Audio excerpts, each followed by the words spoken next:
यादगीर की सरजमीन पर आज अपनी जनता पार्टी का एक तरक्की और ग्रैंड लॉन्च संपन्न हुआ।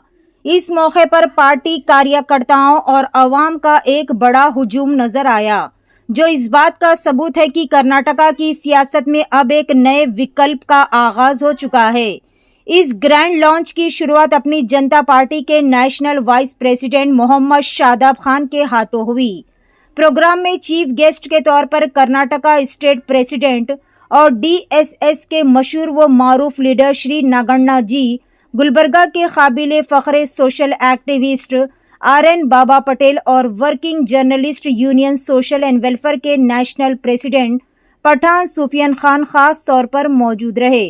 इस प्रोग्राम का सबसे अहम मोड डॉक्टर जफर हुसैन सद्दाम को यादगीर से पार्टी कैंडिडेट अनाउंस करना रहा। डॉक्टर जफर हुसैन एक बेहद एक्टिव सोशल वर्कर है, जिन्होंने इलाके में काफ़ी नुमाया काम किया है। उनकी समाज और आवाम के लिए इसी लगन को देखते हुए पार्टी ने उन्हें अपना उम्मीदवार मुकर्रर किया है। स्टेज पर मौजूद सभी मेहमानों ने उन्हें इस बड़ी जिम्मेदारी पर मुबारकबाद पेश की। उम्मीदवार अनाउंस होने के बाद डॉक्टर जफर हुसैन ने पार्टी लीडरशिप का शुक्रिया अदा किया और आवाम को भरोसा दिलाया कि वो हर क्षेत्र में पूरी ईमानदारी से काम करेंगे। अम्बेडकराइट है, कैडर वाला आदमी है, तो इसके लिए पहले से डिसाइड है कि इनको अगला जो असेंबली का इलेक्शन होगा, पार्टी इनको बिल्कुल बिना किसी उसके चुनेगी। और बाकी आप लोगों को राइट देते हैं कि बाकी जो कैंडिडेट हैं पूरे कर्नाटका में आप लोग चुन के तय करें और फिर सबको जिता के लाए, विधानसभा भेजें और अपनी आवाज को मजबूत करें। बहुत बहुत धन्यवाद।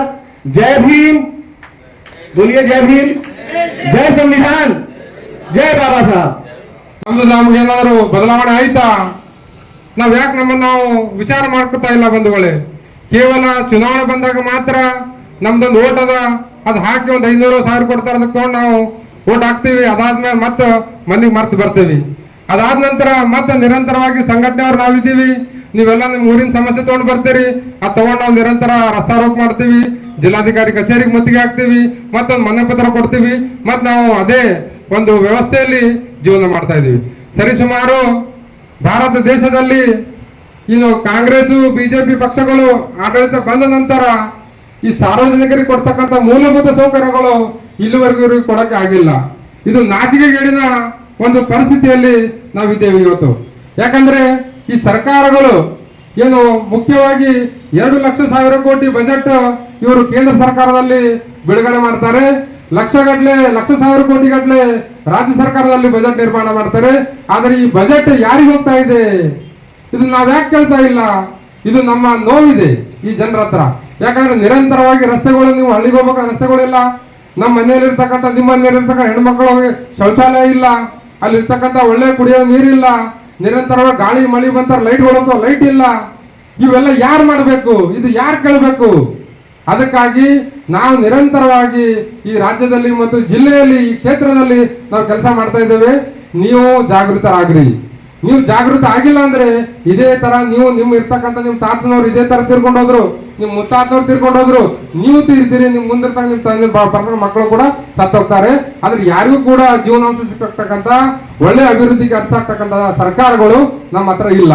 ಇದು ನಮ್ಮನ್ನು ನಾವು ಪ್ರಶ್ನೆ ಮಾಡ್ತಕ್ಕಂಥ ಕೆಲಸ ಅವಶ್ಯ ಆಗಿದೆ.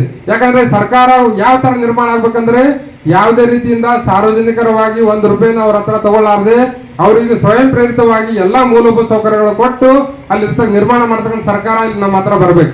ಆದ್ರೆ ಅದು ಬರಂಗಿಲ್ಲ. ಯಾವ್ದೋ ಕಾಂಗ್ರೆಸ್ ಪಕ್ಷ ಬಂತು, ಅವ್ರು 500 ಕೊಟ್ರು, ಅವ್ರಿಗೆ ಹಾಕಿದ್ರಿ. ಬಿಜೆಪಿ ಪಕ್ಷ ಬಂದ್ರು, ಅವ್ರಿಗೆ 500 ಕೊಟ್ರು, ಅವ್ರಿಗೆ ಹಾಕಿದ್ರಿ.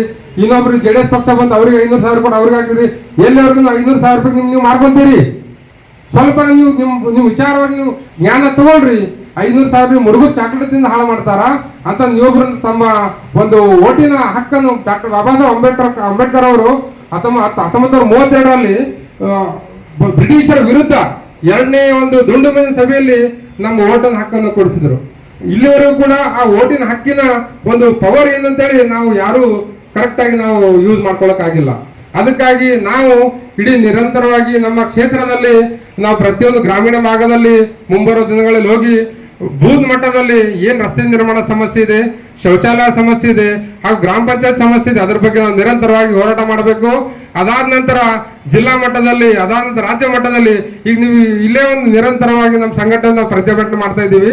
ಅದೇನಪ್ಪ ಅಂದ್ರೆ ಹತ್ತಿಗುಡಿ ರೋಡ್ ಇವತ್ತಿಗೆ ಸರಿಸುಮಾರು 1 ವರ್ಷದಿಂದ ನಿರಂತರವಾಗಿ ನಾವು ಹೋರಾಟ ಮಾಡ್ತಾ ಇದ್ದೀವಿ. ಒಂದು ರೋಡಲ್ಲಿ ನಿರ್ಮಾಣ ಮಾಡಕ್ ಸಾಧ್ಯ ಇಲ್ಲ ಈ ಶಾಸಕರಿಗೆ, ಇಲ್ಲಿರ್ತಕ್ಕಂಥ ಅಧಿಕಾರಿಗಳಿಗೆ. ನಿರಂತರವಾಗಿ ನಾವು ಹೇಳ್ತಾರೆ ಏನೋ ಒಂದು ನಾವು ನಿರಂತರ ಧರಣಿ ಮಾಡಿದ್ದೀವಿ, ಪ್ರೊಟೆಸ್ಟ್ ಮಾಡಿದ್ದೀವಿ. ಅಲ್ಲಿಗೆ ಈಗ ನೆಕ್ಸ್ಟ್ ಬರ್ತಕ್ಕಂಥ ಅಮರನಾಥಿ ಧರಣಿ ಸತ್ಯಾಗ್ರಹ ಮಾಡಕ್ ಕೂಡ ನಾವು ಹೊರಟಿದ್ದೀವಿ. ಆದ್ರೆ ನಮ್ಮ ಜನ ಇನ್ನೂ ಎಚ್ಚರ ಆಗ್ತಾ ಇಲ್ಲ.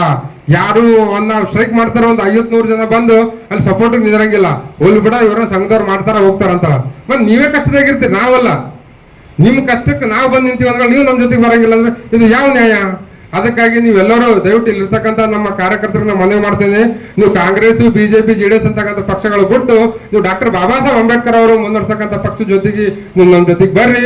ಯಾಕಂದ್ರೆ ಮುಂದಿನ ಮಾನ್ಯವರು ಕಾಂಚೀರಾಮ್ಜಿ ಅವರು ಯಾವ ತರ ಬದಲಾವಣೆ ಉತ್ತರ ಪ್ರದೇಶದಲ್ಲಿ ಮಾಡಿದ್ರು, ಅದೇ ತರದ ಬದಲಾವಣೆ ನಮ್ಮ ರಾಜ್ಯದಲ್ಲಿ, ನಮ್ಮ ಕ್ಷೇತ್ರದಲ್ಲಿ ನಾವು ಮಾಡೋದು ಅವಶ್ಯ ಇದೆ. ಇಲ್ಲ ನಾವು ಮಾಡಿಲ್ಲಪ್ಪ ಅಂತಂದ್ರೆ ನಾವು ಕೂಡ ಸತ್ತು ಹೋಗ್ತೀವಿ, ನಾವು ಮಣ್ಣಾಗ್ತೀವಿ. ಆದ್ರೆ ಈ ಜೀವನದಾಗ ಯಾರಿಗೂ ಒಂದು ಒಳ್ಳೇದು ಮಾಡಿ ಹೋಗಿಲ್ಲ ಅಂತಕ್ಕಂಥ ನೋವು ನಮ್ಮ ಜೀವನದಾಗ ಕಾಡ್ತಾ ಇರುತ್ತೆ. ಅದಕ್ಕಾಗಿ ತಾವೆಲ್ಲರೂ ನನ್ನ ಜೊತೆಗೆ ಕೈ ಜೋಡಿಸಿ ಇಲ್ಲಿರ್ತಕ್ಕಂಥ ಕ್ಷೇತ್ರದಲ್ಲಿ ಮತ್ತು ನಮ್ಮ ಜಿಲ್ಲೆಯಲ್ಲಿ ಒಂದು ಬೂತ್ ಮಟ್ಟದಲ್ಲಿ ನಾವು ಸಂಘಟನೆ ಮಾಡಿ ನಮ್ಮ ಪಕ್ಷ ಮುಂದೆ ಬರೋ ದಿನಗಳ ಅಧಿಕಾರಕ್ಕೆ ಬರಬೇಕು. ಅಧಿಕಾರಕ್ಕೆ ನಾ ಬರಂಗಿಲ್ಲ, ನೀವು ಅಧಿಕಾರದಾಗಲಿದ್ದಾಗ. ಯಾಕಂದ್ರೆ ನನ್ನ ಕೂಗು ಏನಂದ್ರೆ ನಿಮಗೆಲ್ಲ ಒಳ್ಳೆ ಸವಲತ್ತು, ಮೂಲಭೂತ ಸೌಕರ್ಯ ಸಿಗ್ಬೇಕನ್ನೋದು ಒಂದೇ ನನ್ನ ಕೂಗು. ಆ ಮೂಲಭೂತ ಸೌಕರ್ಯ ನಮ್ಗೆ ಸಿಕ್ಕಗಳೇ ನಮ್ದು ಏನು ಯಾವುದೇ ರೀತಿ ಅಭ್ಯಂತರ ಇಲ್ಲ. ಅದಕ್ಕಾಗಿ ನೀವೆಲ್ಲ ನಮ್ಮ ಜೊತೆಗೆ ಕೈ ಜೋಡಿಸ್ರಿ. ಮುಂಬರುವ ದಿನಗಳಲ್ಲಿ ನಾವು ಹೋರಾಟ ಮಾಡೋದ್ರ ಮುಖಾಂತರ ನಮ್ಮ ಪಕ್ಷ ಅಪ್ನಿ ಜನತಾ ಪಾರ್ಟಿ ಒಂದು ಆಟೋ ಚಿಹ್ನೆ ಇದೆ. ಆಟೋ ಚಿಹ್ನೆ ಪಕ್ಷದ ಜೊತೆಗೆ ನಾವು ಮುಂಬರುವ ದಿನಗಳಲ್ಲಿ ಒಂದು ಚುನಾವಣೆ ಸ್ಪರ್ಧೆ ಮಾಡೋದ್ರ ಮುಖಾಂತರ ಜಿಲ್ಲಾ ಪಂಚಾಯತ್ ಆಗಿರ್ಬೋದು, ಗ್ರಾಮ ಪಂಚಾಯತ್ ಆಗಿರ್ಬೋದು, ತಾಲೂಕ್ ಪಂಚಾಯತ್ ಆಗಿರ್ಬೋದು ಮತ್ತು ವಿಧಾನಸಭಾ ಕ್ಷೇತ್ರದಲ್ಲಿ ನಾವು ಚುನಾವಣೆ ಸ್ಪರ್ಧೆ ಮಾಡಿ ಮುಂಬರುವ ದಿನಗಳಲ್ಲಿ ನಮ್ದೇ ಅಂತ ಒಂದು ಪಕ್ಷ ಅಧಿಕಾರಕ್ಕೆ ತರ್ತಕ್ಕಂಥ ಕೆಲಸ ನಾವೆಲ್ಲರೂ ಮಾಡೋಣ. ಯಾಕಂದ್ರೆ ನಾವು ಇಲ್ಲಿ ಬಹಳ ಕಡಿಮೆ ಜನ ಇದೀವಿ ಅಂತೀವಿ. ನಾವು ಕಡಿಮೆ ಜನ ನಾವೆಲ್ಲ ಹೋರಾಟಗಾರಿದ್ದೀವಿ. यार होराट मार रही। वेलकम टू बाखड्स पब्लिक स्कूल, जहां तालीम और इनोवेशन एक साथ मिलते हैं। हमारी स्कूल सीबीएसई करिकुलम फॉलो करती है, जो बच्चों के मुस्तकबिल को स्ट्रॉन्ग बनाने के लिए डिजाइन की गई। हमारे क्लासरूम्स में डिजिटल बोर्ड्स लगे हुए हैं, जिससे पढ़ाई इंटरैक्टिव और मजेदार हो जाती है। हमारे वेल ट्रेन्ड टीचर पूरी लगन से बच्चों को पढ़ाते हैं और उनको आगे बढ़ने में मदद करते हैं। Spacious library, full science lab और सर्वर कनेक्टेड आईटी लैब के जरिए प्रैक्टिकल लर्निंग पर भी पूरा फोकस है। आपके बच्चों की सेफ्टी हमारे लिए सबसे इम्पोर्टेंट है। सीसीटीवी सर्विलेंस और ट्रेन ड्राइवर्स के साथ ट्रांसपोर्ट फैसिलिटी भी अवेलेबल है। सिर्फ किताबी तालीम नहीं, बल्कि एक कंप्लीट लर्निंग एक्सपीरियंस के लिए आज ही एडमिशन ले। ನಾವೆಲ್ಲ ಇಲ್ಲಿದ್ದೀವಿ, ಯಾರು ಕೇವಲ ಮುಂದೆ ನೋಡಿ ತಮ್ಮ ಜೀವನ ಸಾಗಿಸ್ತಾ ಇದಾರೆ ಅವರೆಲ್ಲ ಹೊರಗಡೆ ಇದ್ದಾರೆ. ಅದಕ್ಕೆ ಅವ್ರ ಬಗ್ಗೆ ನಾವು ಯಾವುದೇ ರೀತಿಯಿಂದ ನಾವು ಇದು ಮಾಡಂಗಿಲ್ಲ. ತಾವೆಲ್ಲ ನಮ್ಮ ಜೊತೆಗೆ ಸೇರಿ ಮುಂಬರುವ ದಿನಗಳಲ್ಲಿ ನಾವು ಒಳ್ಳೆ ರೀತಿಯಿಂದ ಹೋರಾಟ ಮಾಡೋದ್ರ ಮುಖಾಂತರ ಪಕ್ಷ ಅಧಿಕಾರಕ್ಕೆ ತರ್ತಕ್ಕಂಥ ಕೆಲಸ ಮಾಡೋಣ ಅಂತ ಹೇಳ್ತಾ ನನ್ನ 2 ಮಾತು ಮುಗಿಸ್ತೇನೆ. ಜೈ ಭೀಮ್, ಜೈ ಟಿಪ್ಪು ಸುಲ್ತಾನ್.